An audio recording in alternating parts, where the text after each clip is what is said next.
새벽 4시 30분 알람이 울리기도 전에 이금복의 눈이 떠졌습니다. 70년을 살아오면서 몸에 밴 습관이었죠. 손가락 마디마다 굳은 살이 박힌 손으로 이불을 개고 무릎을 주물러가며 천천히 일어섰습니다. 창밖은 아직 어둠이 가득했지만 금복에게 이 시간은 낯설지 않았어요. 오늘도 또 하루네. 작은 원룸 부엌에서 물을 끓이며 금복은 창밖을 내다봤습니다. 이 집으로 이사 온 지 벌써 45년이 넘었습니다. 25살에 시집와서 남편을 먼저 보내고 혼자 아들 하나를 키우며 살아온 세월이었죠. 반찬 가게에서 시작해서 식당 주방 보조, 다시 반찬 가게로 돌아오기까지 금복의 인생은 언제나 음식과 함께였습니다. 엄마 배고파. 어린 현우가 칭얼거리던 목소리가 아직도 귓가에 생생했어요.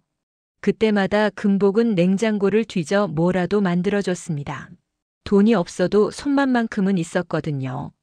된장찌개 하나로도 현우가 밥 2공기를 뚝딱 비울 때면 금복은 그게 세상에서 가장 큰 행복이었습니다. 지금 현우는 40살이 됐습니다. 대기업은 아니어도 안정적인 중견기업에 다니며 강남에 있는 35평 아파트에서 살고 있죠. 며느리 정서아는 37살로 청담동의 작은 카페를 운영하고 있었습니다. 그리고 5살 손녀 하린이까지. 금복에게는 더없이 소중한 가족이었어요. 휴대폰이 울렸습니다. 서아였습니다. 어머니, 오늘 하린이 좀 봐주실 수 있으세요? 카페에 직원이 갑자기 못 나온다고 해서요. 그럼. 우리 하린이 보는 게 무슨 일이요? 몇 시에 데려올 건디? 10시쯤 갈게요. 감사합니다, 어머니. 금복은 웃으며 전화를 끊었습니다. 하린이를 볼 수 있다는 생각에 벌써 마음이 들떴어요. 서둘러 방을 치우고 하린이가 좋아하는 계란말이 재료를 준비했습니다. 냉장고에는 언제나 손녀를 위한 간식거리가 가득했죠. 오전 10시 초인종이 울렸습니다. 할머니. 문이 열리자마자 하린이가 금복의 품으로 달려들었습니다. 작은 몸뚱이가 와락 안기는 순간 금복은 무릎의 통증도 잊었어요. 우리 하린이 할매 보고 싶었지? 응. 엄청 보고 싶었어. 할머니 집에 오면 맛있는 거 많으니까. 뒤따라 들어온 서아는 명품 핸드백을 든 채 현관에서 멈춰 섰습니다. 깔끔하게 차려입은 옷차림과 정돈된 헤어스타일, 그리고 은은한 향수 냄새까지. 서아는 언제나 완벽했습니다. 어머니, 저녁 7시쯤 데리러 올게요. 하린아, 할머니 말씀 잘 들어야 해. 알았어, 엄마. 서아가 나가고 금복은 하린이와 단둘이 남았습니다. 하린이는 금복이 미리 준비해둔 색연필과 종이를 보자마자 신이 났어요. 할머니, 나 그림 그릴래. 그래라, 그래. 할매는 점심 준비할 테이께. 금복은 부엌으로 가서 하린이가 좋아하는 계란말이를 부치기 시작했습니다. 지글지글 팬에서 나는 소리와 고소한 냄새가 좁은 원룸을 가득 채웠죠. 하린이는 코를 킁킁거리며 고개를 들었습니다. 할머니, 뭐 만들어? 하린이 좋아하는 계란말이제. 조금만 기다려라. 할머니가 만든 계란말이가 제일 맛있어. 엄마가 만든 것보다 100만 배 맛있어. 금복은 피식 웃었습니다. 아이의 순수한 칭찬이 가슴을 따뜻하게 했어요. 계란말이를 접시에 담고 김치와 밥을 함께 내왔습니다. 하린이는 작은 손으로 젓가락질을 하며 열심히 먹었죠. 할머니는 요리를 정말 잘해. 나도 커서 할머니처럼 요리 잘하고 싶어. 그래? 우리 하린이가 그러면 할매가 다 가르쳐 줄게. 진짜? 약속이야. 하린이는 새끼손가락을 내밀었고 금복은 그 작은 손가락을 자신의 손가락으로 감쌌습니다. 이런 순간들이 금복에게는 무엇보다 소중했어요. 오후 시간은 빠르게 흘러갔습니다. 하린이와 그림도 그리고 근처 공원에도 다녀왔죠. 무릎이 아파도 손녀가 웃으면 금복은 얼마든지 걸을 수 있었습니다. 저녁 6시쯤 금복은 하린이에게 간단한 저녁을 먹이고 서아를 기다렸습니다. 7시 10분 서아가 도착했습니다. 얼굴이 좀 피곤해 보였어요. 어머니, 오늘 정말 감사했어요. 카페가 요즘 너무 바빠서요. 괜찮다. 우리 할인이 보는 게 무슨 일이여. 그나저나 밥은 먹었니? 아, 네. 카페에서 샌드위치 먹었어요. 금복은 고개를 끄덕였지만 서아의 대답이 영 시원찮았습니다. 샌드위치가 무슨 밥이냐 싶었지만 요즘 젊은 사람들은 다 그렇게 먹는다고 하니 뭐라 할 수도 없었죠. 어머니, 그리고 오늘 여쭤볼 게 있어서요. 뭔데?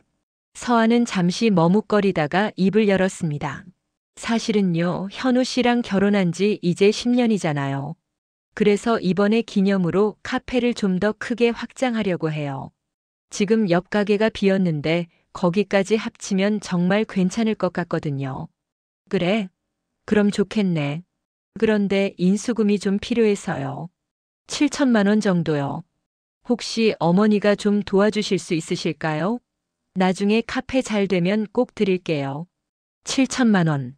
금복은 잠시 말을 잃었습니다. 그 돈은 금복이 45년간 모은 전 재산의 대부분이었어요. 새벽같이 일어나 반찬을 만들고 무거운 박스를 나르며 모은 돈이었죠. 허리가 아파도 손가락이 부어도 아들을 위해서라면 뭐든 참았습니다. 그렇게 한 푼, 두 푼 모은 돈이었어요. 하지만 금복은 고민하지 않았습니다. 그래, 줄게. 정말요? 어머니, 감사합니다. 서아의 얼굴이 환해졌습니다. 하지만 금복은 그 표정에서 뭔가 묘한 느낌을 받았어요. 감사함보다는 당연하다는 듯한 표정이었달까요? 하지만 금복은 그런 생각을 떨쳐냈습니다. 며느리를 의심하고 싶지 않았거든요. 내일 은행 가서 바로 처리할게. 너희 둘이 행복하면 나는 그걸로 됐다. 어머니, 정말 고마워요. 카페 잘 되면 제가 어머니한테도 용돈 드릴게요. 서아는 할인이를 데리고 나갔습니다. 문이 닫히고 금복은 텅 빈 방에 혼자 남았어요. 갑자기 가슴 한구석이 허전했습니다. 7천만 원이라는 돈이 아까워서가 아니었어요. 그저 서아의 태도에서 느껴지는 어떤 거리감 때문이었죠. 뭐 내 생각이 과한가 보지. 금복은 혼잣말을 하며 설거지를 시작했습니다. 찬물에 손을 담그니 관절이 욱신거렸지만 금복은 익숙하게 그릇들을 닦아냈어요. 그날 밤 금복은 잠이 잘 오지 않았습니다. 천장을 바라보며 생각했죠. 서아는 좋은 며느리였습니다. 예의도 바르고 할인이도 잘 키우고 있었죠. 하지만 가끔 금복은 서아가 자신을 어떻게 생각하는지 궁금했어요. 진짜 가족으로 대하는 건지 아니면 그냥 형식적인 관계인지. 다음 날 아침 금복은 은행에 갔습니다.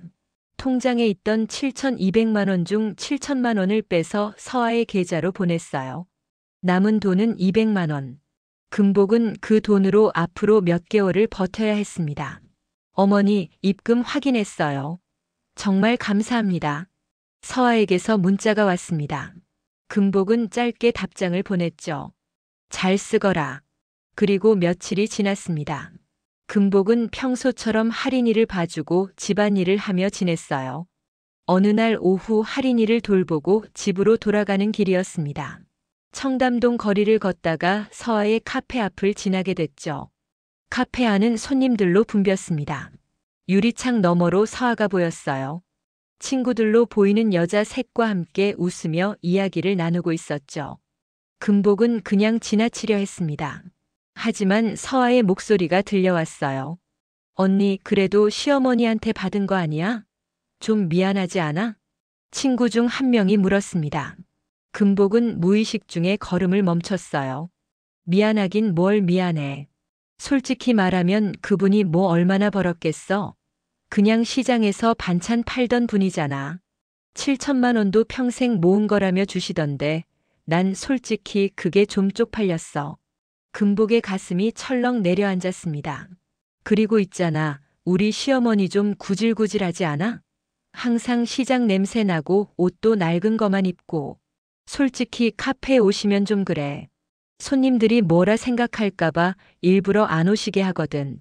에이, 그래도 시어머니잖아. 시어머니면 뭐 어때? 난 우리 카페 이미지가 더 중요해. 있잖아, 요즘 강남에서 카페 운영하려면 브랜딩이 제일 중요하거든. 촌스러운 건 절대 안 돼. 서아의 친구들이 키득거리며 웃었습니다. 금복은 그 자리에 얼어붙은 듯 서 있었어요. 가슴이 먹먹했습니다. 손이 떨렸고 다리에 힘이 풀렸죠. 구질구질하다. 시장 냄새가 난다. 촌스럽다. 쪽팔린다. 금복이 평생 들어본 말 중 가장 아픈 말들이었습니다. 그 말들이 며느리의 입에서 나왔다는 게 믿기지 않았어요. 45년 동안 반찬 가게에서 식당 주방에서 새벽같이 일어나 일했던 시간들이 한순간에 무너지는 기분이었습니다. 금복은 비틀거리며 그 자리를 떠났습니다. 집에 도착하자마자 주저앉았어요. 눈물이 났지만 금복은 울지 않았습니다. 대신 가슴속에서 무언가 단단하게 굳어지는 걸 느꼈죠. 내가 뭐였나. 평생 아들을 위해 살았습니다. 현우가 좋은 사람 만나서 결혼하고 손녀까지 낳았을 때 금복은 정말 행복했어요. 이제 자신은 뒤에서 조용히 도와주기만 하면 된다고 생각했죠. 하지만 며느리에게 자신은 그저 구질구질하고 촌스러운 존재일 뿐이었습니다. 7천만 원. 금복이 45년 동안 모은 돈이었어요.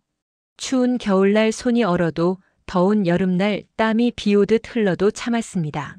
현우가 대학 갈 때, 결혼할 때, 아파트 계약금 보탤 때도 기꺼이 내줬죠. 그렇게 모은 돈이 며느리에게는 고작 그 정도였던 겁니다.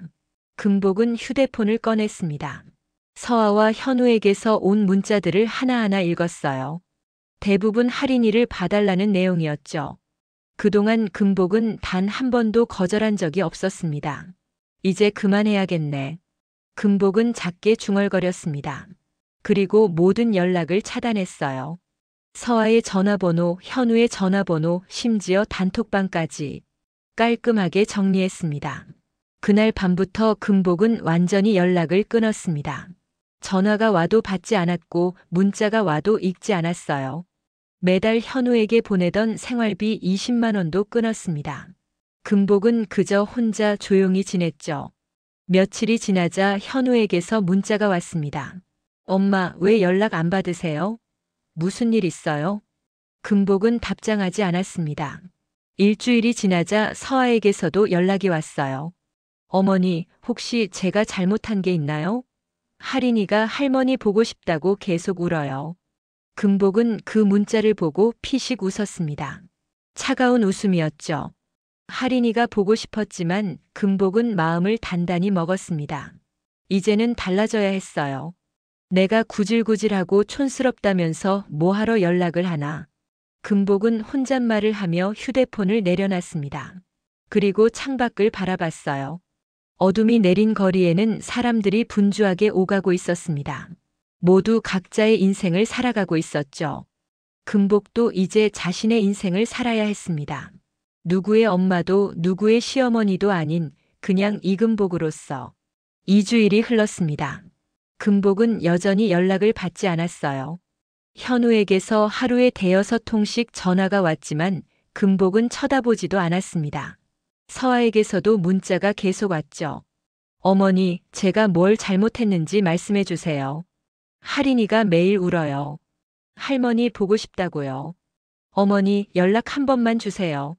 하지만 금복의 마음은 돌처럼 단단했습니다.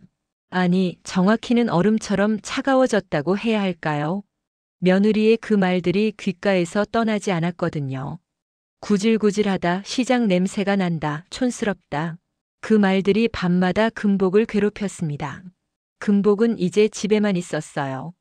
예전처럼 시장에 나가지도 않았고 근처 슈퍼에서 간단한 반찬거리만 사다가 혼자 밥을 먹었습니다. 텔레비전을 보다가도 가족이 나오는 장면만 나오면 채널을 돌렸죠. 가슴이 아팠거든요. 어느 날 저녁 초인종이 울렸습니다. 금복은 움찔했어요. 누군지 몰라도 나가고 싶지 않았습니다. 하지만 초인종은 계속 울렸고 이윽고 문을 두드리는 소리가 들렸죠. 엄마 계시죠? 문 좀 열어주세요. 현우의 목소리였습니다. 금복은 잠시 망설였지만 결국 문을 열었어요. 문 앞에는 현우가 서 있었습니다. 얼굴이 많이 상한 것 같았어요. 엄마, 왜 이러세요? 연락도 안 받으시고 무슨 일 있으세요? 금복은 묵묵히 현우를 바라봤습니다. 아들이었지만 지금은 뭐라 말해야 할지 몰랐어요. 들어오너라. 현우가 들어왔습니다. 좁은 원룸을 둘러보더니 한숨을 쉬었죠. 엄마, 여기 왜 이렇게 쌀쌀해요? 난방비 아끼시는 거예요? 괜찮다. 나는 안 추워. 엄마, 대체 무슨 일이에요? 왜 갑자기 연락을 끊으신 거예요? 서아도 나도 너무 걱정했다고요. 금복은 입을 다물었습니다. 며느리의 그 말을 아들에게 어떻게 전해야 할까요? 말하면 가족이 더 깨질 것 같았어요. 하지만 말하지 않으면 자신의 마음이 터질 것 같았습니다. 현우야. 네, 엄마. 너는 엄마가 어떤 사람이라고 생각하니? 현우는 어리둥절한 표정을 지었습니다. 엄마가요? 당연히 좋은 엄마죠. 나 혼자 키우시느라 고생 많이 하셨잖아요. 그래, 그것만으로 됐다. 금복은 고개를 끄덕였습니다. 현우는 여전히 이해하지 못하는 표정이었어요. 엄마, 무슨 말씀이세요? 무슨 일 있으면 말씀해 주세요. 제가 도와드릴게요. 너는 아무것도 모른다. 그냥 가거라. 엄마. 현우의 목소리가 높아졌습니다. 하지만 금복은 단호했어요. 나는 이제 너희한테 짐이 되고 싶지 않다. 그러니 너희끼리 잘 살아라. 나는 혼자서도 잘 산다. 엄마가 무슨 짐이에요? 왜 이러세요? 현우는 답답한 듯 머리를 쥐어뜯었습니다. 하지만 금복은 더 이상 말하지 않았어요. 결국 현우는 한숨을 쉬며 일어섰죠. 엄마, 생각 좀 하시고 연락 주세요.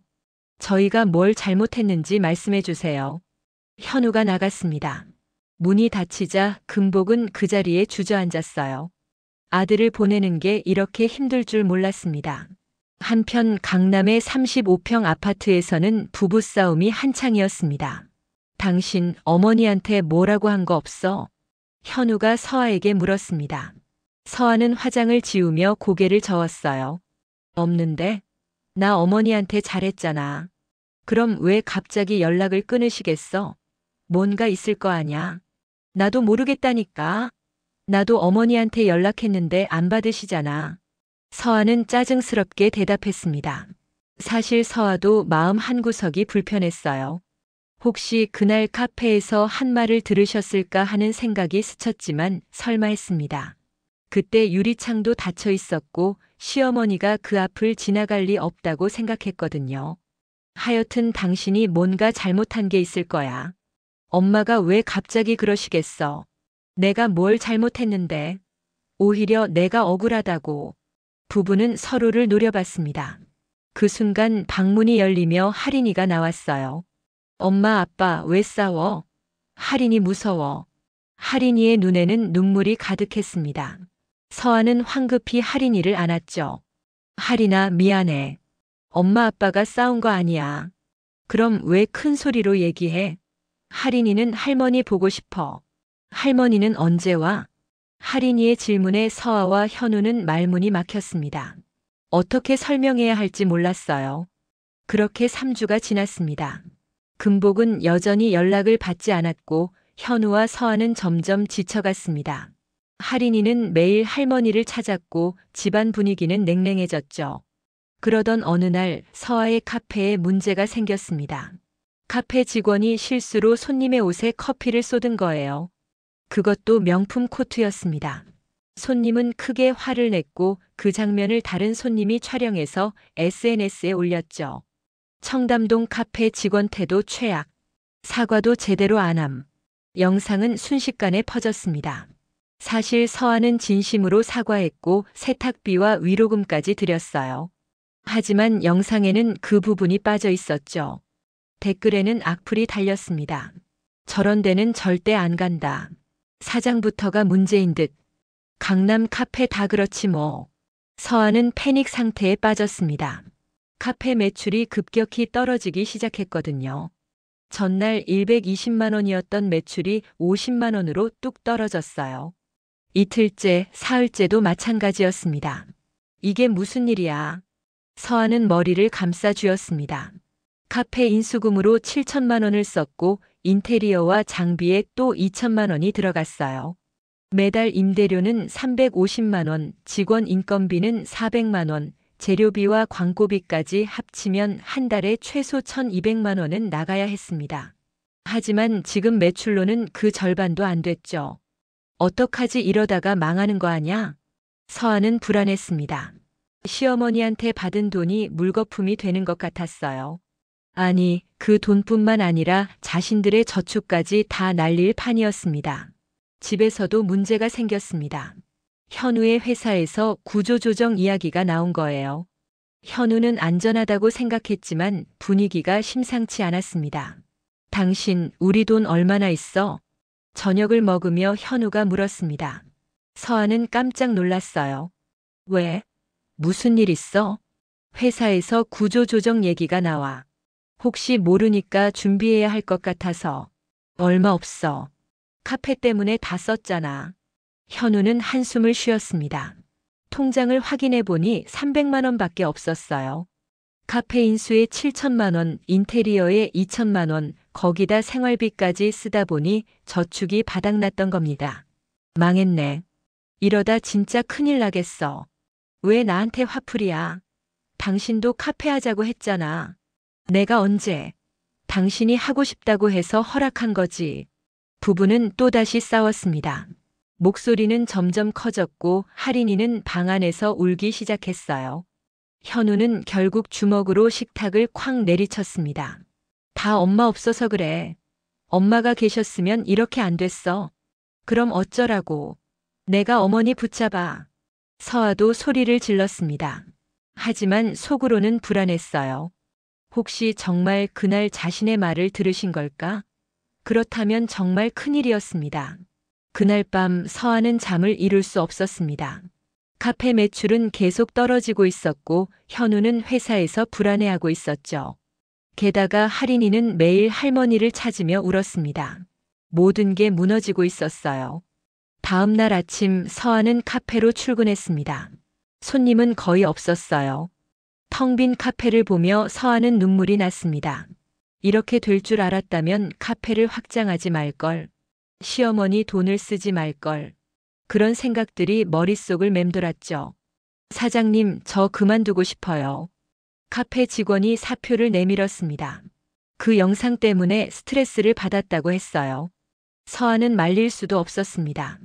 오히려 미안했죠. 알았어요. 수고 많았어요. 직원이 나가자 서아는 혼자 남았습니다. 넓은 카페가 갑자기 너무 크게 느껴졌어요. 이 공간을 채우기 위해 얼마나 많은 돈을 썼을까요? 시어머니가 45년 동안 모은 돈을 고작 3개월 만에 날린 것 같았습니다. 서아는 휴대폰을 꺼냈습니다. 시어머니의 번호를 눌렀지만 여전히 받지 않으셨어요. 문자를 보냈습니다. 어머니, 제발 연락 좀 주세요. 제가 잘못했어요. 하지만 답장은 오지 않았습니다. 일주일이 더 지났습니다. 카페 매출은 회복되지 않았고 서아는 결국 직원을 더 이상 뽑지 못했어요. 혼자서 카페를 운영하다 보니 너무 힘들었습니다. 아침 7시에 카페 문을 열어서 밤 10시까지 일했죠. 집에 돌아가면 녹초가 되어 쓰러졌습니다. 현우도 상황이 좋지 않았어요. 회사에서 구조조정 명단이 발표됐는데 다행히 현우는 빠졌습니다. 하지만 업무량이 2배로 늘었어요. 구조조정으로 인원이 줄어든 만큼 남은 사람들이 더 일해야 했거든요. 아빠, 할인이 배고파. 저녁 9시 할인이가 현우에게 말했습니다. 현우는 냉장고를 열었지만 제대로 된 반찬이 없었어요. 서아가 카페 일로 바빠서 집안일을 할 시간이 없었던 겁니다. 할인아, 미안해. 아빠가 라면 끓여줄게. 라면 싫어. 할머니가 해준 계란말이 먹고 싶어. 할인이의 말에 현우는 가슴이 먹먹했습니다. 엄마가 해주시던 밥이 그리웠어요. 따뜻한 된장찌개, 고소한 계란말이, 아삭한 김치. 그런 것들이 지금은 너무나 소중하게 느껴졌습니다. 할인아, 조금만 참아. 아빠가 할머니 모시고 올게. 진짜? 약속이야? 응, 약속이야. 현우는 할인이를 다독이며 라면을 끓였습니다. 하지만 어떻게 엄마를 설득해야 할지 막막했어요. 그날 밤 11시 서아가 집에 돌아왔습니다. 얼굴이 창백했어요. 여보, 나 못 버티겠어. 카페 접어야 할 것 같아. 서아는 주저앉으며 울었습니다. 현우는 아내를 안아줬죠. 괜찮아. 우리 다시 시작할 수 있어. 무슨 돈으로? 우리 지금 빚만 3천만 원이야. 카페 접으면 더 늘어날 거고. 서아의 말에 현우는 말문이 막혔습니다. 상황이 생각보다 심각했어요. 어머니한테 가자. 무릎 꿇고 빌어서라도 용서받자. 당신 혼자 가. 나는 얼굴을 못 보겠어. 서아는 고개를 저었습니다. 시어머니 앞에 설 용기가 나지 않았어요. 자신이 한 말들이 계속 떠올랐죠. 구질구질하다, 촌스럽다, 쪽팔린다. 그 말들이 부메랑이 되어 돌아온 것만 같았습니다. 다음 날 아침 현우는 혼자 금복의 집으로 향했습니다. 하지만 엄마는 여전히 문을 열어주지 않으셨어요. 엄마, 제발 문 좀 열어주세요. 우리 집이 무너지고 있어요. 현우는 문을 두드리며 소리쳤습니다. 하지만 안에서는 아무 대답이 없었죠. 현우는 결국 바닥에 주저앉았습니다. 엄마 제발요. 그때 문이 열렸습니다. 금복이 나타났어요. 예전보다 훨씬 야윈 얼굴이었습니다. 엄마, 들어오너라. 금복의 목소리는 차가웠습니다. 현우는 조심스럽게 들어갔어요. 거실에 앉자 금복이 물었습니다. 무슨 일이니? 엄마, 우리 집이 망해가요. 서아 카페는 망했고 저는 회사에서 겨우 살아남았어요. 할인이는 매일 엄마 찾아요. 제발 돌아와 주세요. 현우는 울먹이며 말했습니다. 금복은 묵묵히 듣고 있었어요. 그래서 나한테 뭘 바라니?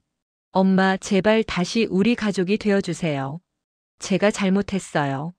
너는 잘못한 게 없다. 금복의 말에 현우는 고개를 들었습니다. 엄마, 너는 잘못한 게 없어. 잘못은 내 마누라가 했지. 금복은 드디어 입을 열었습니다. 그리고 그날 카페 앞에서 들었던 서아의 말을 전부 이야기했어요. 현우는 듣는 내내 얼굴이 굳어갔습니다. 그게 사실이에요? 내가 거짓말할 이유가 있니? 현우는 할 말을 잃었습니다. 아내가 그런 말을 했다는 게 믿기지 않았어요. 하지만 엄마가 거짓말할 리 없었습니다. 엄마 죄송해요. 제가 서아한테 잘 말하겠습니다. 잘 말한다고 될 일이 아니다. 금복은 단호했습니다. 내 마누라를 데려와라. 내가 직접 얘기하겠다. 이틀 뒤 서아는 금복의 집 앞에 서 있었습니다. 손에는 할인이의 손을 꼭 잡고 있었죠. 현우가 그날 집에 돌아와서 전부 이야기했어요. 시어머니가 무엇을 들었는지, 왜 연락을 끊으셨는지. 서아는 그 순간 온몸이 얼어붙었습니다. 정말 들으셨구나. 서아의 다리는 떨렸습니다. 초인종을 누르는 손가락도 부들부들 떨렸어요. 한참을 망설이다가 겨우 초인종을 눌렀죠. 누구냐? 금복의 목소리가 들렸습니다. 서아는 떨리는 목소리로 대답했어요. 어머니 서아예요. 잠시 침묵이 흘렀습니다. 그리고 문이 열렸죠. 금복이 나타났습니다. 예전처럼 부드러운 표정이 아니었어요. 차갑고 단단한 얼굴이었습니다. 들어오너라. 서아는 할인이를 데리고 조심스럽게 들어갔습니다. 할인이는 금복을 보자마자 달려들었어요. 할머니, 할머니 보고 싶었어. 금복의 얼굴이 잠깐 부드러워졌습니다. 할인이를 안으며 눈가가 촉촉해졌죠. 그래, 할매도 우리 할인이 보고 싶었다. 왜 안 왔어? 할인이 울었어. 미안하다, 우리 할인이. 할매가 잘못했네. 금복은 할인이를 무릎에 앉히고 서아를 바라봤습니다. 서아는 금복의 시선을 감당할 수 없었어요. 고개를 숙였죠. 할인아, 저기 방에 가서 그림 그려라. 할매가 색연필이랑 종이 준비해뒀다. 응, 알았어. 할인이는 신이 나서 방으로 들어갔습니다. 거실에는 금복과 서아만 남았어요. 무거운 침묵이 흘렀습니다. 앉아라. 금복이 말했습니다. 서아는 바닥에 무릎을 꿇고 앉았어요. 눈물이 주르르 흘러내렸습니다. 어머니 죄송합니다. 제가 정말 잘못했어요. 뭘 잘못했는지 알고는 있니? 금복의 목소리는 여전히 차갑습니다. 서아는 울먹이며 대답했어요. 제가 어머니를 무시했어요. 어머니가 평생 일하신 걸 우습게 봤어요. 구질구질하다고 촌스럽다고 그렇게 말했습니다. 그래, 내가 그렇게 말했지. 금복은 고개를 끄덕였습니다. 나는 45년 동안 시장에서, 반찬 가게에서, 식당 주방에서 일했다. 손은 거칠어지고 무릎은 아팠지만 참았어. 현우 하나 잘 키우려고 새벽 4시에 일어나서 밤 11시까지 일했지. 그렇게 모은 돈이 7천만 원이었다. 서아는 고개를 들 수 없었습니다. 금복의 말 한마디 한마디가 가슴에 박혔어요. 근데 너는 그걸 뭐라고 했니? 고작 그 정도라고 했지. 나는 내가 행복하면 된다고 생각했어. 내 돈이 너희한테 도움이 되면 그걸로 됐다고 생각했지. 근데 너는 나를 창피하게 여기고 있었구나. 어머니 정말 죄송합니다. 제가 미쳤었어요. 서아는 바닥에 이마를 대고 울었습니다. 금복은 그런 서아를 가만히 내려다봤어요. 너는 지금 왜 우니? 카페가 망해서? 돈이 없어서? 아니면 진짜 미안해서? 서아는 대답할 수 없었습니다. 처음에는 정말 카페 때문에, 돈 때문에 찾아온 게 맞았어요. 하지만 지금은 달랐습니다. 시어머니 앞에 무릎 꿇고 앉아 있으니 자신이 얼마나 잘못했는지 뼈저리게 느껴졌죠. 어머니 처음엔 그랬어요. 카페가 망하니까 돈이 없으니까 찾아온 거였어요. 하지만 지금은 아니에요. 정말로 제가 잘못했어요. 어머니를 얼마나 무시했는지, 얼마나 상처를 드렸는지 이제야 알겠어요. 서아는 손으로 얼굴을 감싸고 흐느꼈습니다. 금복은 한숨을 쉬었어요. 일어나라. 어머니. 일어나라고 했다. 서아는 천천히 일어났습니다. 금복은 부엌으로 가더니 물 한 잔을 가져왔어요. 서아에게 건넸습니다. 마셔라. 서아는 떨리는 손으로 물을 받아 마셨습니다. 금복은 서아를 똑바로 쳐다봤어요. 나는 너를 용서할 수 없다. 서아의 얼굴이 창백해졌습니다. 하지만 할인이 때문에, 현우 때문에 한 번만 기회를 주겠다. 조건이 있다. 뭐든지 하겠습니다, 어머니. 내일부터 시장에 나와라. 서아는 깜짝 놀랐습니다. 시장이요? 그래, 시장. 너는 시장이 얼마나 힘든지, 반찬 가게 일이 얼마나 빡센지 모른다. 손님 돈이 얼마나 무거운지도 모르지. 그러니 직접 배워라. 내가 45년 동안 한 일을 내 몸으로 느껴봐라. 어머니. 대신 특별 대우는 없다. 내가 시키는 대로 해야 해. 힘들다고 포기하면 그때는 진짜 끝이다. 알겠니? 서아는 고개를 끄덕였습니다. 금복의 눈빛은 단호했어요. 내일 새벽 5시까지 망원시장으로 나와라. 늦으면 기회 없다. 알겠습니다, 어머니. 서아는 일어섰습니다. 할인이를 데리고 나오면서 뒤를 돌아봤어요. 금복은 창밖을 바라보고 있었습니다. 그 뒷모습이 너무나 쓸쓸해 보였어요. 집으로 돌아온 서아는 현우에게 모든 걸 이야기했습니다. 시장에 나가라고. 엄마가? 응. 내일 새벽 5시까지. 현우는 복잡한 표정을 지었습니다. 여보, 할 수 있겠어? 시장 일은 정말 힘들어. 해야지. 내가 잘못한 거니까. 서아는 단호하게 말했습니다. 그날 밤 서아는 새벽 3시에 알람을 맞췄어요. 잠을 잘 수 없었습니다. 긴장과 불안이 뒤섞인 밤이었죠. 새벽 3시 알람이 울렸습니다. 서아는 잠옷을 벗고 편한 옷으로 갈아입었어요. 거울을 보니 눈밑이 퀭해 있었습니다. 화장을 할까 고민하다가 그냥 나가기로 했죠. 어차피 시장에서 일하는데 화장이 무슨 소용이겠어요. 새벽 4시 30분 서아는 망원시장에 도착했습니다. 시장은 벌써 사람들로 붐볐어요. 상인들이 짐을 나르고 손님들이 장을 보고 있었죠. 서아는 이런 시장의 모습을 처음 봤습니다. 늦지 않고 왔네. 금복이 나타났습니다. 낡은 점퍼를 입고 고무 장갑을 끼고 있었어요. 서아가 알던 시어머니와는 다른 모습이었습니다. 어서 와라. 여기가 우리 가게다. 금복이 가리킨 곳은 작은 반찬 가게였습니다. 금복내 반찬이라는 간판이 걸려 있었어요. 가게 안에는 각종 반찬들이 진열되어 있었죠. 오늘부터 너는 여기서 일한다.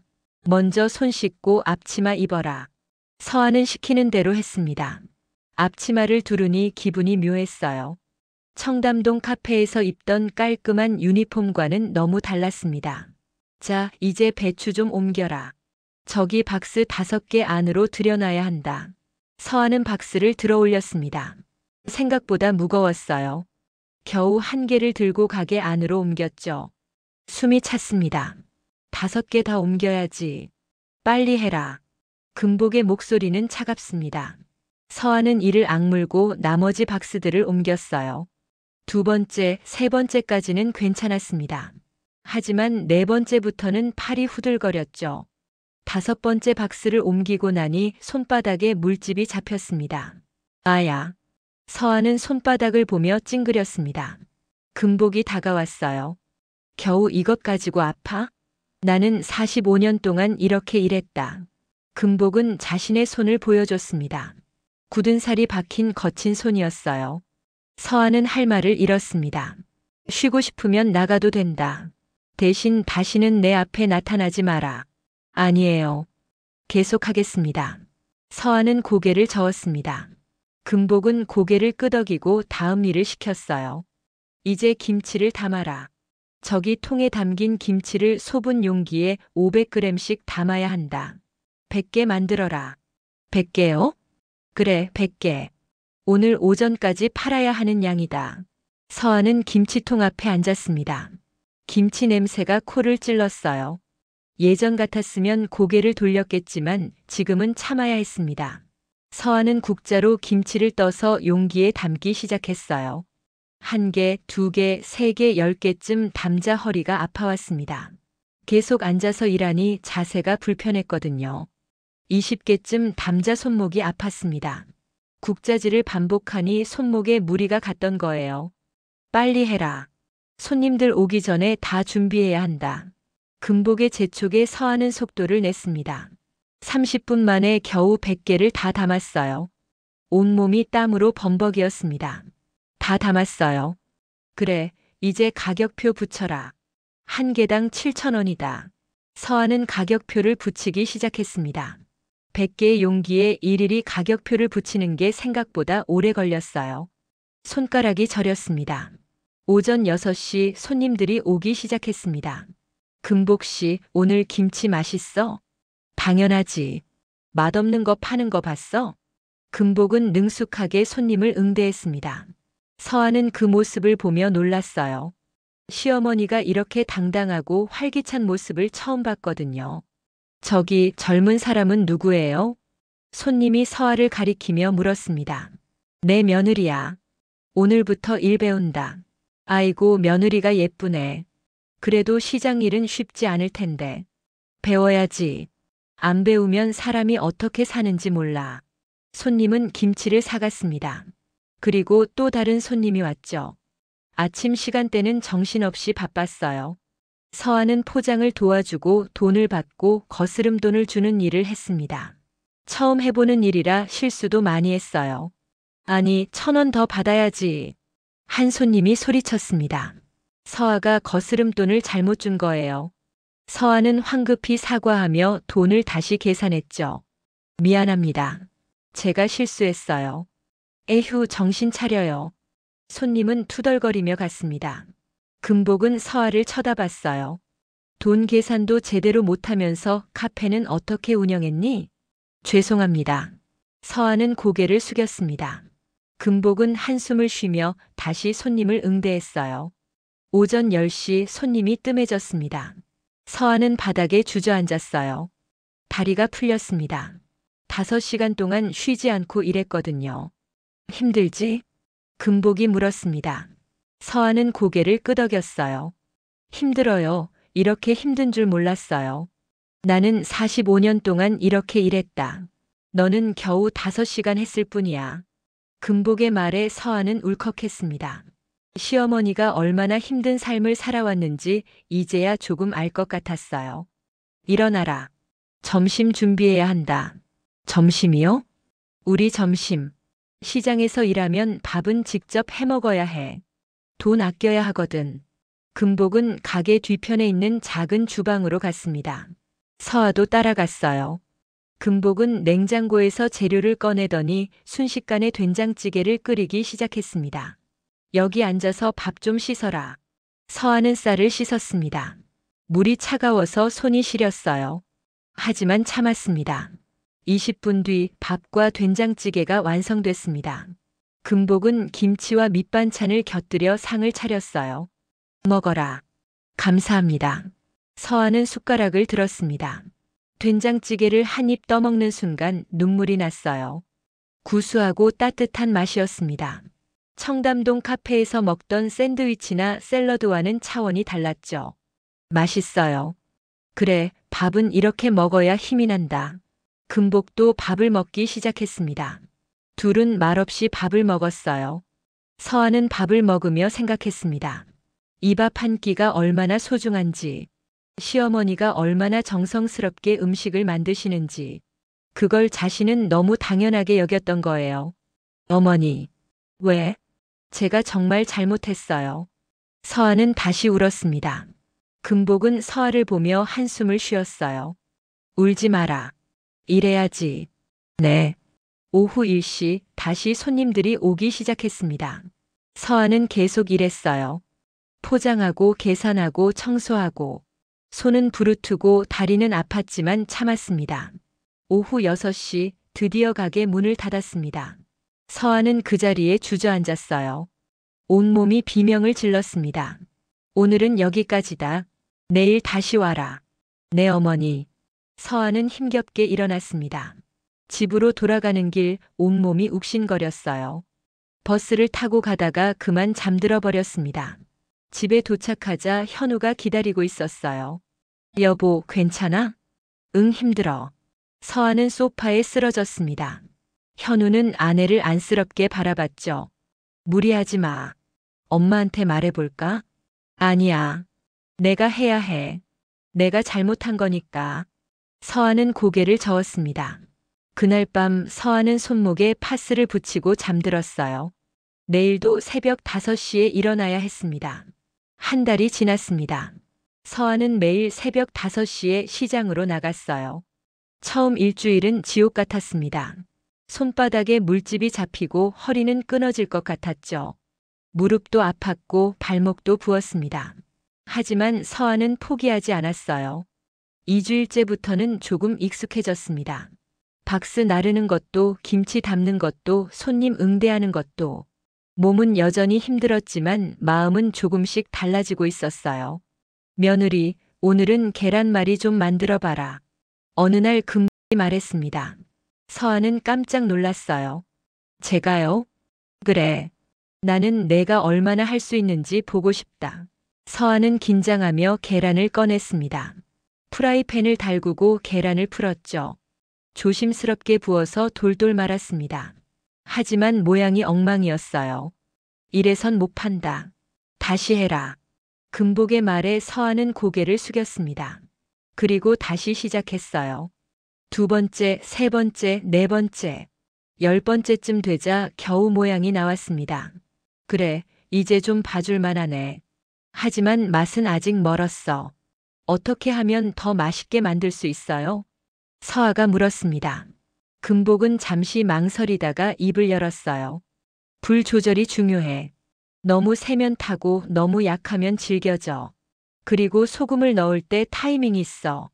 계란을 풀 때 넣는 게 아니라 프라이팬에 부은 뒤에 살짝 뿌려줘야 해. 아, 그렇구나. 서하는 진지하게 들었습니다. 금복은 서하의 표정을 보며 조금 놀랐어요. 예전에 서하라면 이런 이야기를 귀담아 듣지 않았을 텐데 지금은 달랐죠. 다시 해봐라. 서하는 금복이 알려준 대로 다시 계란말이를 만들었습니다. 이번에는 확실히 달랐어요. 모양도 예쁘고 색도 고왔죠. 맛 좀 봐라. 금복이 한 조각을 잘라 서하에게 건넸습니다. 서하는 한 입 베어 물었어요. 눈이 커졌습니다. 어머니, 이게 제가 만든 거예요? 내가 만든 거지. 이제 좀 손맛이 붙었네. 금복의 말에 서하는 울컥했습니다. 시어머니한테 처음으로 칭찬을 받은 것 같았어요. 아니, 정확히는 처음으로 제대로 인정받은 기분이었습니다. 감사합니다, 어머니. 뭐가 고마워. 내가 노력한 거지. 금복은 고개를 돌렸지만 입가에 미소가 번졌어요. 그날 오후 시장 상인들이 금복의 가게로 모여들었습니다. 금복 씨, 며느리가 일 잘하네. 그러게 말이야. 처음엔 어쩌나 했는데 이제 제법이더라고. 우리도 며느리가 저렇게 일 배우면 좋겠네. 상인들의 칭찬에 서한은 부끄러웠습니다. 하지만 기분이 나쁘지 않았어요. 오히려 뿌듯했습니다. 아줌마, 김치 2,000원 어치 주세요. 한 손님이 왔습니다. 서아가 능숙하게 포장했어요. 돈을 받고 거스름 돈을 주는 것도 이제 능숙했습니다. 고맙습니다. 또 오세요. 아이고, 며느리가 참 친절하네. 다음에 또 올게. 손님이 웃으며 갔습니다. 금복은 서아를 보며 고개를 끄덕였어요. 이제 좀 사람 대하는 법을 배웠네. 어머니 덕분이에요. 내 덕분이 아니라 내가 변한 거야. 금복의 말에 서아는 가슴이 뜨거워졌습니다. 저녁 6시 가게 문을 닫고 둘은 뒤편 주방에서 저녁을 먹었습니다. 금복이 만든 된장찌개와 서아가 만든 계란말이였어요. 어머니, 맛 좀 봐주세요. 서아가 계란말이를 권했습니다. 금복은 한 입 먹어봤어요. 괜찮네. 합격이다. 정말요? 그래. 이 정도면 손님들한테 팔아도 되겠어. 서아는 눈물이 날 것 같았습니다. 한 달 동안 열심히 일한 보람이 있었어요. 어머니, 제가 하나 제안해도 될까요? 뭔데? 제가 카페 운영하면서 배운 게 있어요. SNS 마케팅이랑 브랜딩이요. 어머니 반찬을 온라인으로 팔아보면 어떨까요? 금복은 고개를 갸우뚱했습니다. 온라인? 그게 뭔 소리냐? 인터넷으로 파는 거예요. 요즘 사람들은 시장까지 오기 힘들어 하잖아요. 그러니 배달해 주는 거죠. 어머니 손맛은 정말 최고예요. 더 많은 사람들이 알았으면 좋겠어요. 서아의 눈빛은 진지했습니다. 금복은 잠시 생각하다가 고개를 끄덕였어요. 한번 해보자. 근데 나는 그런 거 모르니까 내가 해야 한다. 제가 할게요. 어머니는 요리만 해주세요. 서아는 신이 났습니다. 그날 밤 서아는 집에 돌아와서 곧바로 작업을 시작했어요. 휴대폰으로 금복의 반찬 사진을 찍고 설명을 적었습니다. 70대 할머니가 45년 동안 지켜온 손맛. 새벽 5시부터 정성으로 만드는 금복내 반찬입니다. 사진과 글을 SNS에 올렸어요. 그리고 자신의 카페 단골 손님들한테 메시지를 보냈죠. 안녕하세요. 청담 카페 사장이었던 정서아입니다. 지금은 시장에서 시어머니와 함께 반찬을 만들고 있어요. 시어머니의 45년 손맛을 여러분과 나누고 싶습니다. 반응은 생각보다 빨랐습니다. 다음 날 아침 주문이 들어오기 시작했어요. 어머니, 주문 10개 들어왔어요. 뭐? 벌써? 금복은 깜짝 놀랐습니다. 서아는 신나서 주문서를 보여줬어요. 김치 5개, 계란말이 3개, 멸치볶음 2개요. 어머니, 우리 빨리 만들어야 해요. 둘은 서둘러 반찬을 만들기 시작했습니다.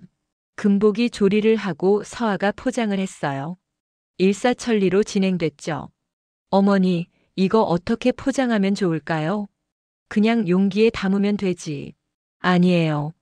좀 더 예쁘게 포장해야 해요. 기다려보세요. 서아는 근처 문구점에 달려가서 예쁜 스티커와 리본을 샀습니다. 그리고 반찬 용기마다 스티커를 붙이고 리본을 묶었어요. 어머니, 이렇게 하면 어때요? 금복은 완성된 제품을 보고 눈이 휘둥그레졌습니다. 아이고, 우리 반찬이 이렇게 예쁠 수가. 마치 백화점 거 같네. 어머니 손맛에 제 센스를 더한 거죠. 서아는 웃으며 말했습니다. 금복도 따라 웃었어요. 둘이 함께 웃는 모습을 보며 금복은 생각했습니다. 이제야 진짜 며느리가 된 것 같네.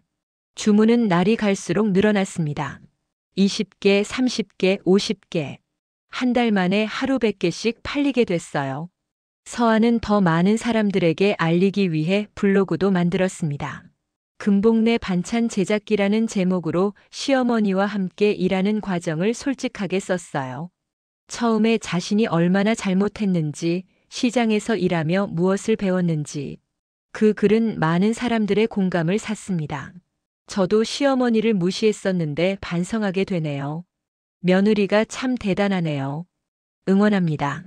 금복내 반찬 꼭 주문하고 싶어요. 댓글들이 달렸고 주문은 더욱 늘어났어요. 금복과 서아는 새벽부터 밤까지 일했습니다. 힘들었지만 행복했어요. 어느 날 저녁 현우가 시장으로 찾아왔습니다.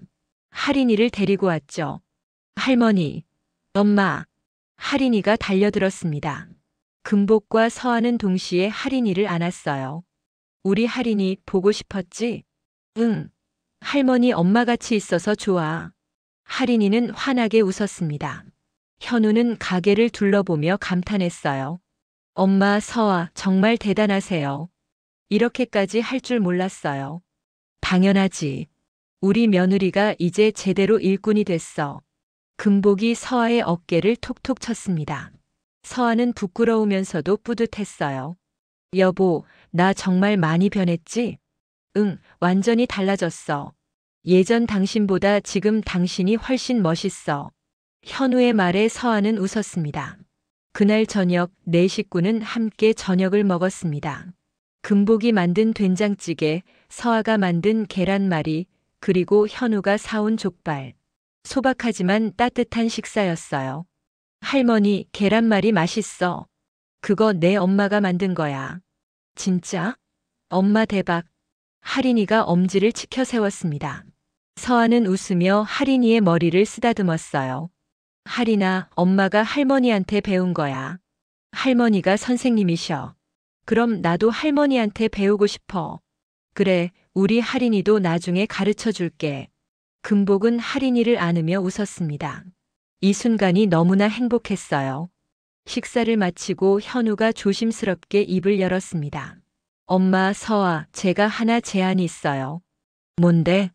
우리 같이 살면 안 될까요? 엄마 혼자 계시는 것도 그렇고 할인이도 엄마 보고 싶어 하고. 무엇보다 우리가 가족인데 따로 사는 게 이상한 것 같아요.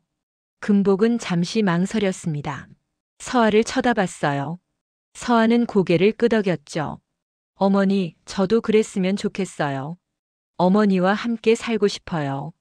그리고 매일 어머니한테 요리 배우고 싶어요. 금복의 눈가가 촉촉해졌습니다. 너희가 진심이냐? 네, 어머니. 진심이에요. 서아가 금복의 손을 잡았습니다. 금복은 서아의 손을 꽉 쥐었어요. 그래, 그럼 같이 살자. 할머니, 우리 집에 와. 야호! 할인이가 소리쳤습니다. 네 식구는 서로를 껴안았어요. 따뜻한 포옹이었습니다. 석 달 뒤 금복은 현운의 아파트로 이사했습니다. 서아는 자신의 방을 금복에게 내주고 현우와 함께 작은 방을 썼어요. 하지만 불편하지 않았습니다. 오히려 행복했죠. 어머니, 여기가 어머니 방이에요. 제가 정리했어요. 서아가 방문을 열었습니다. 깔끔하게 정돈된 방이었어요. 작은 화분도 놓여 있었죠. 깻잎 화분이었습니다. 저거 내가 준비한 거냐? 네. 어머니가 깻잎 좋아하시잖아요. 여기서 키우시면서 필요할 때 따드세요. 금복은 화분을 만지며 울컥했습니다. 고맙다, 며느리야. 제가 더 감사하죠, 어머니. 둘은 서로를 꼭 안았습니다. 그날 저녁 금복과 서아는 부엌에서 함께 저녁을 준비했어요. 금복이 국을 끓이고 서아가 반찬을 만들었죠. 현우와 할인이는 거실에서 텔레비전을 보고 있었습니다. 며느리야, 마늘 좀 다져줘라. 네, 어머니. 서아는 능숙하게 마늘을 다졌습니다. 예전에는 칼질도 제대로 못했는데 이제는 금복만큼이나 빨랐어요. 야, 너 손이 많이 좋아졌네. 어머니가 잘 가르쳐 주신 덕분이죠. 내가 가르쳐 준 게 아니라 내가 배운 거지. 나는 그냥 내 옆에 있었을 뿐이야. 금복의 말에 서아는 웃었습니다. 저녁상이 차려졌습니다. 된장찌개, 김치, 계란말이, 멸치볶음, 그리고 금복의 특제 갈비찜. 네 식구는 둘러앉아 밥을 먹었어요. 엄마 정말 맛있어요. 너희 할머니랑 엄마가 만든 거야. 대박. 우리 집이 최고야. 할인이는 행복하게 밥을 먹었습니다. 금복은 그 모습을 보며 흐뭇하게 웃었어요. 한편 금복내 반찬은 계속 성장했습니다. 온라인 주문이 하루 200개를 넘어섰고 근처 식당에서도 납품 요청이 들어왔어요. 어머니, 이제 시장 가게만으로는 부족할 것 같아요. 좀 더 큰 곳으로 옮겨야 할 것 같아요. 그래? 그럼 어디로 가면 되겠니? 제가 알아볼게요. 조금 더 넓고 주방 시설이 좋은 곳으로요. 서한은 발 빠르게 움직였습니다. 일주일 만에 망원동에 있는 작은 공장을 계약했어요. 20평 정도 되는 공간이었지만 주방 시설이 잘 갖춰져 있었죠. 어머니, 여기 어때요? 좋네. 여기서 일하면 훨씬 편할 것 같아. 금복은 만족스러워했습니다. 서한은 곧바로 인테리어를 시작했어요. 깔끔한 타일, 큰 냉장고, 최신 조리 기구들. 하지만 화려하게 꾸미지는 않았습니다. 실용적이고 깨끗하게만 정리했죠. 어머니, 금복내 반찬 연구소 간판 어때요? 서아가 간판 시안을 보여줬습니다. 금복은 고개를 끄덕였어요. 좋다. 그걸로 하자. 2주일 뒤 금복내 반찬 연구소가 오픈했습니다. 오픈식 날 시장 상인들과 단골 손님들이 모두 찾아왔어요. 금복 씨 축하해요. 이제 대박 나겠네. 우리도 여기서 반찬 살게요. 사람들의 축하에 금복은 눈시울이 붉어졌습니다. 서아는 금복 옆에서 함께 웃었어요. 어머니, 제가 한 말씀 드려도 될까요? 그래, 해봐라. 서아는 앞으로 나섰습니다. 사람들이 조용해졌어요. 여러분, 오늘 이 자리에 와주셔서 감사합니다. 저는 금복 어머니의 며느리 정서아입니다. 사실 저는 6개월 전만 해도 최악의 며느리였어요. 사람들이 웅성거렸습니다. 서아는 계속 이야기했어요. 저는 시어머니를 무시했습니다. 시어머니가 평생 일하신 걸 구질구질하다고 촌스럽다고 생각했어요. 하지만 어머니는 저를 버리지 않으셨습니다. 대신 저에게 기회를 주셨죠. 시장에서 일하며 무엇이 진짜 가치 있는 것인지 배우라고요. 서아의 목소리가 떨렸습니다. 저는 시장에서 배웠습니다. 돈은 쉽게 버는 게 아니라는 것. 음식은 정성으로 만드는 거라는 것. 그리고 가족은 체면으로 지키는 게 아니라 진심으로 지어 올리는 거라는 것을요. 사람들이 박수를 쳤습니다. 서아는 금복을 향해 돌아섰어요. 어머니, 이제 제게 창피한 가족은 없습니다. 제가 부끄러웠던 건 저 자신이었어요. 어머니 사랑합니다. 서아는 금복을 꼭 안았습니다. 금복도 서아를 안으며 울었어요. 고맙다 내 딸아. 딸이라는 말에 서아는 더욱 세게 울었습니다. 금복이 자신을 며느리가 아니라 딸이라고 불러준 게 너무 고마웠어요. 그날 저녁 네 식구는 반찬 연구소에 남아서 저녁을 먹었습니다. 금복과 서아가 함께 만든 음식들이었어요. 할머니, 엄마, 우리 셋이 계속 같이 일할 거죠? 할인이가 물었습니다. 금복이 할인이의 머리를 쓰다듬었어요. 그럼 우리 셋이 같이 일해야지. 할인이도 크면 같이 일할 거고. 와, 나도 요리 배우고 싶어.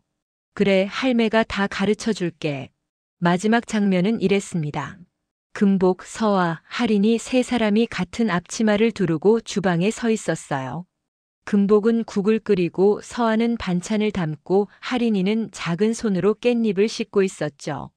창가 옆에는 금복이 키우던 깻잎 화분이 있었습니다. 햇살이 화분을 비추고 있었어요.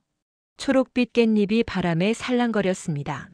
현우는 그 모습을 보며 사진을 찍었습니다. 자신의 어머니, 아내, 딸이 함께 웃으며 일하는 모습.